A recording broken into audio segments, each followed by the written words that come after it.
અમદાવાદના નવા નરોડામાં રહેતા જીમિત ચૌધરીએ કોણ બનશે ગુજરાતનો જીનિયસના પ્રથમ રાઉન્ડમાં ટોપ 12માં સ્થાન મેળવ્યું છે. ગાંધીનગરમાં એન્જિનિયરિંગનો અભ્યાસ સાથે સ્પર્ધાત્મક પરીક્ષાની તૈયારી કરી રહેલા જીમિત હવે જીનિયસ બનવા માટે પણ કમર કસી રહ્યા છે.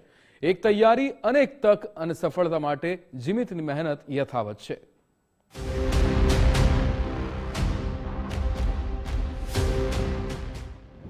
એક તક જ્યારે અનેક મંઝિલનો રસ્તો બનાવી દે ત્યારે તક ગુમાવવા કરતા તેને ઝડપી પાડવી જ સમજદારી છે.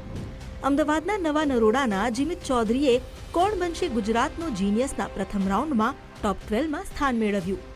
ગાંધીનગરમાં એન્જિનિયરિંગનો અભ્યાસ કરતા જીમિત સાથે સ્પર્ધાત્મક પરીક્ષાની પણ તૈયારી કરી રહ્યા છે.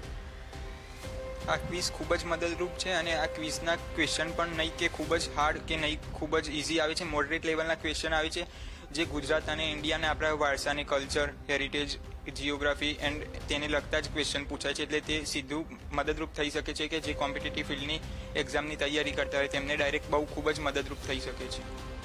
જ્ઞાનની એક કસોટી અને તૈયારીના અનેક ફાયદા. જીમિતના મતે કોણ બનશે ગુજરાતનો જીનિયસમાં પૂછાયેલા સવાલો સ્પર્ધાત્મક પરીક્ષાની તૈયારીમાં પણ ઉપયોગી છે. હવે બીજા રાઉન્ડ માટે જીમિતે દરરોજ 2 કલાક અલગથી ફાળવ્યા છે, કારણ કે પ્રથમ પડાવ પછી હવે મહેનત વધુ છે અને લક્ષ્ય પણ એક જ છે, ગુજરાતનો જીનિયસ.